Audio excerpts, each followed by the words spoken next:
Hey, Becky Launder with Modern Direct Seller. I'm so excited to be back with you for another exciting training.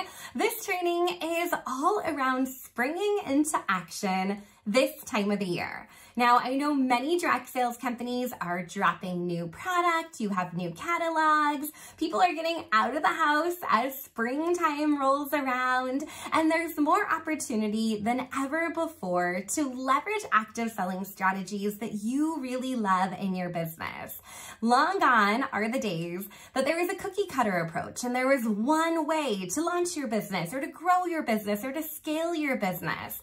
Our buyers, our shoppers have gotten more sophisticated than ever before. And as direct sellers, I think we're playing a little bit of catch up right now. We're working to make sure that we can deliver on new, fun, innovative, exciting ways for your customers to shop with you. So what I thought I would do today is to talk a little bit about those different sales strategies that you want to make sure you have in your toolkit this time of the year. Now, I'm not suggesting that you take every single one of these strategies and run with it. I mean, if you want to, go for it. But I do want to share with you a lot of different ways that you can grow your business here in 2023 and really make some big waves. So it's up to you as the direct seller to really think about how you want to run your business. Like I said, the cookie cutter approach is gone. There's not just one way to do things. And it's really up to you to find your niche. Figure out how you like to sell, what that looks like for your business. It's an opportunity for you to take a little bit of responsibility, a little bit of ownership, and know that you have a toolkit full of strategies. We want to meet our customers where they're at, but we also want to pick those active selling strategies that fit into your lifestyle and your personal brand that you're building. So let's go ahead and dive into each category of active selling and unpack some ideas that you can deploy in your business this spring.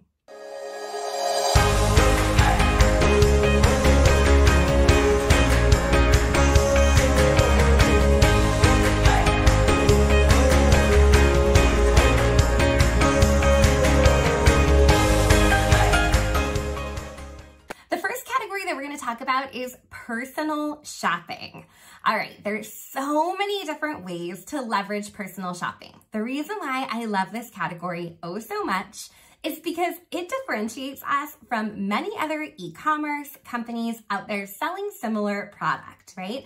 You are able to deliver a personalized, customized experience just for your lead, your customer, your team, your host, whoever it might be. It is up to you on how you really cater that experience for them. So there's a couple different places that you can create some personal shopping experiences. One, of course, is in-home, right? You can invite people over to your house. You can look at a catalog together. You can sample products together. You can give recommendations.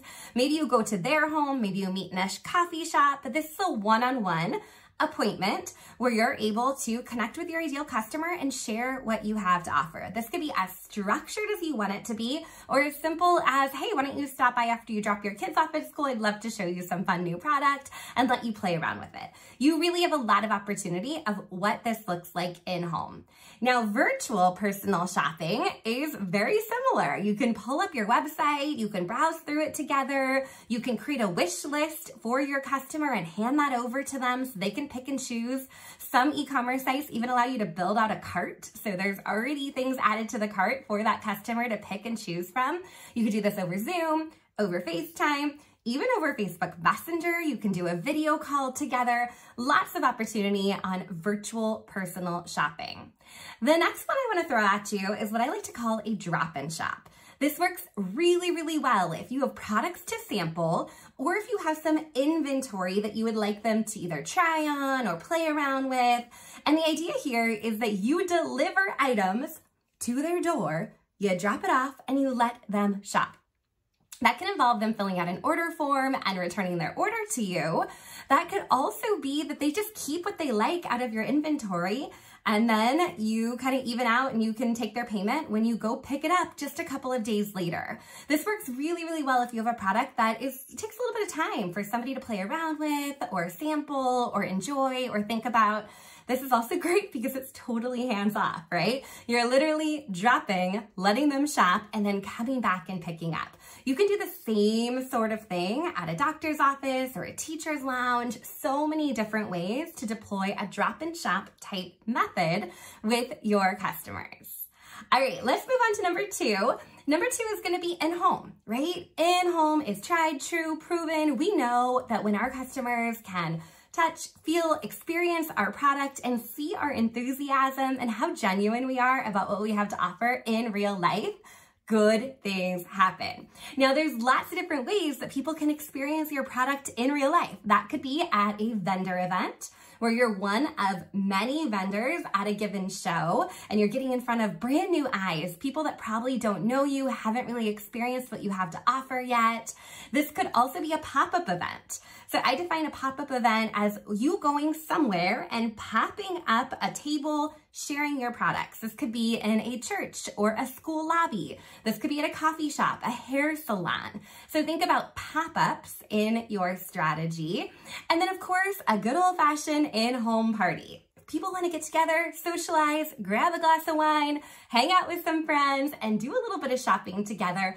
It's a pretty much slam dunk guarantee that you're going to get some orders from that in-home event. Now, if you don't have a host willing to host that, you can always do open house style at your place, invite people to come over, to see the new product, hang out with you, maybe you know, put some punch and cookies out, call it a day, keep it easy and simple, but invite people to come over and actually see things in person. Believe it or not, people enjoy connecting in real life.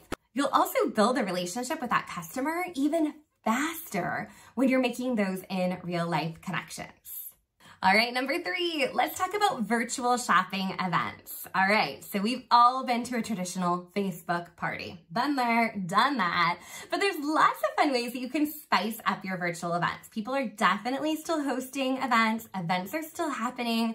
The beauty of a party is that you typically have a host and they invite their friends and family and followers to come check out what you have. So they're essentially vouching for you. It's a great way to open up your network to get in front of new people. So in the online space, what I am seeing right now in Facebook is what's working really well is what I like to call a party in a post, where you have one single post in your VIP group. People come into that group, they go to one link, and all the information is right there in one place in the comments.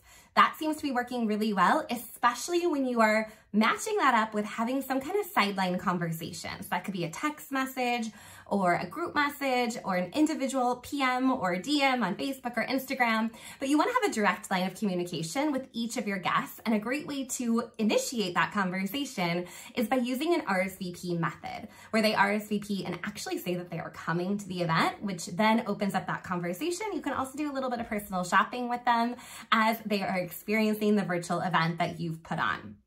If you're not a fan of Facebook, you have some options these days. So of course you can run a virtual event via Zoom. This day and age, everyone knows how to Zoom. You could run kind of a traditional in-home type presentation, have some fun, socialize in a virtual setting over Zoom. I know many also really love the platform Squee to invite their friends, family, followers, guests, hosts, all the people to enjoy this experience off of social media. And then the other kind of up-and-coming party strategy that I'm seeing is what I like to call a scroll party. So this might be where you send somebody to a landing page, which could be hosted through Project Broadcast. You could have an Oh My High site or even Canva, where they can scroll through that party and get all the information at once. There's less interaction this way, so it's really important that you, again, are having those sideline conversations with your guests. Long gone are the days that we can just rely on the algorithm to show us what we would like. So if you haven't explored partying outside of Facebook, whether that's in-home or using a different online platform, I would highly encourage you to give it a shot this spring season. Mix things up. Your guests are going to love it. Your hosts are going to love it. And I guarantee you're probably going to learn something along the way as well.